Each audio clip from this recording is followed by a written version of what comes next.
The message arrived on a Tuesday morning, transmitted across every frequency simultaneously, in every human language, dialects included.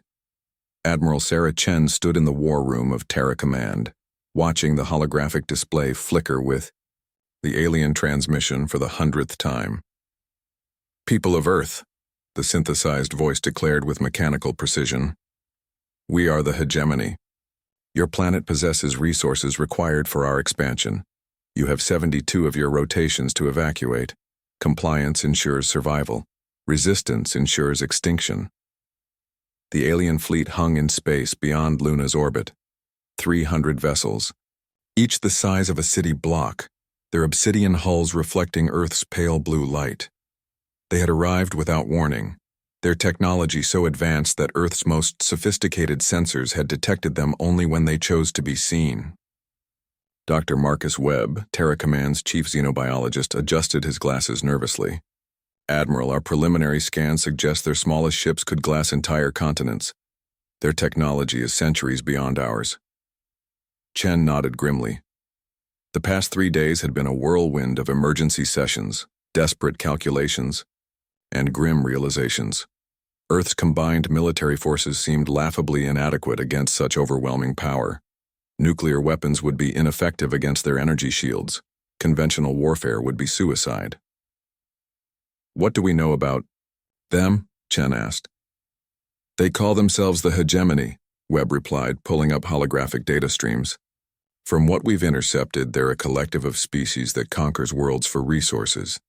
They strip mine planets, harvest populations for labor, and move on. They've done this to hundreds of worlds. And they always give 72 hours? According to the fragments we've decoded, yes, it's apparently some sort of courtesy period." Chen's jaw tightened. "Courtesy?" She turned to face the assembled officers and scientists. "They think we're just another primitive species that will roll over and die." Colonel Rodriguez, head of special operations, leaned forward. "Admiral, our intelligence suggests they underestimate every species they encounter. Their strategy relies on overwhelming technological superiority and psychological warfare. They've never fought humans before," Chen said quietly. The room fell silent. Through the reinforced windows, Earth stretched below them, 7 billion souls going about their lives, unaware that their planet had become a battlefield. "They don't understand us," Chen continued, her voice growing stronger.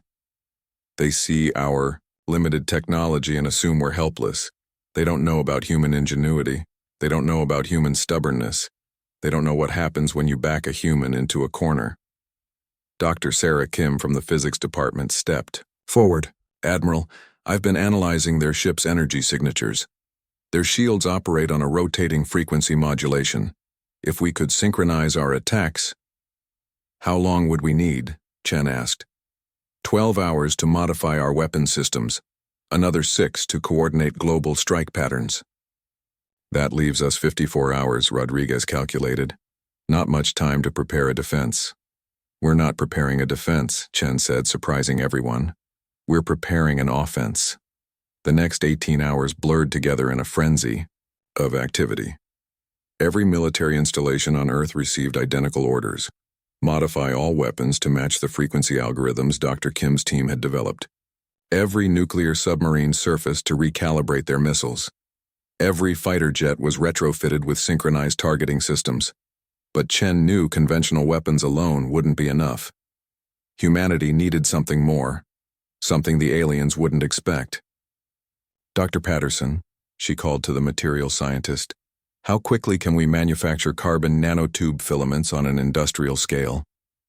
Patterson blinked in confusion.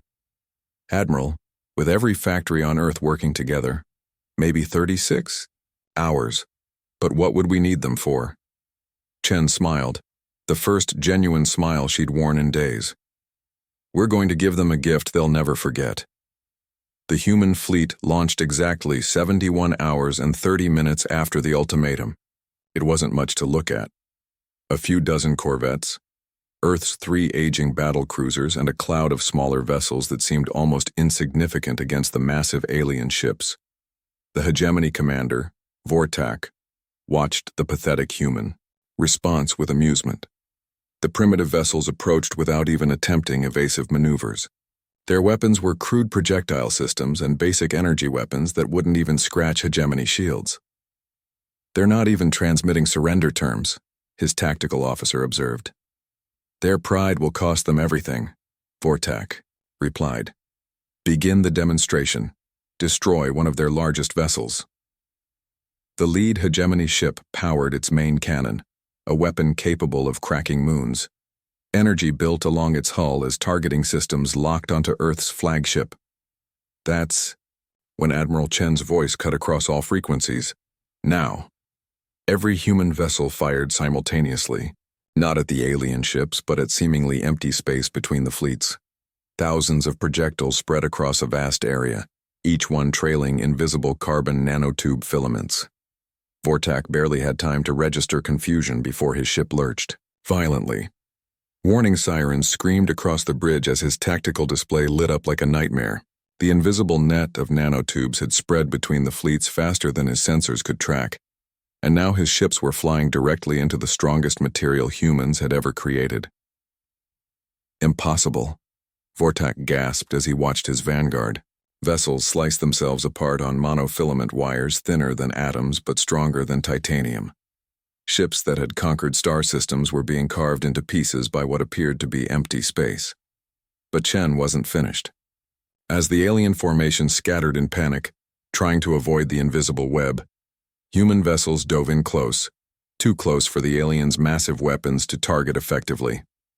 Their modified weapons found gaps in the confusion, synchronized frequencies, punching through shields that had never failed before. "You wanted our resources," Chen transmitted directly to the alien flagship as human fighters swarmed around it like angry hornets. "Here's what we have to offer: ingenuity, determination, and the absolute refusal to go quietly into the night." Vortak watched his fleet disintegrate around him. These humans fought like nothing he'd ever encountered, not with overwhelming technology, but with impossible cleverness and reckless courage. They turned their weaknesses into strengths, their desperation into innovation. As his own ship's hull began to buckle under coordinated human fire, Vortak finally understood what the hegemony had awakened. They hadn't found another species to conquer. They had found humanity, and humanity had answered with fire and steel.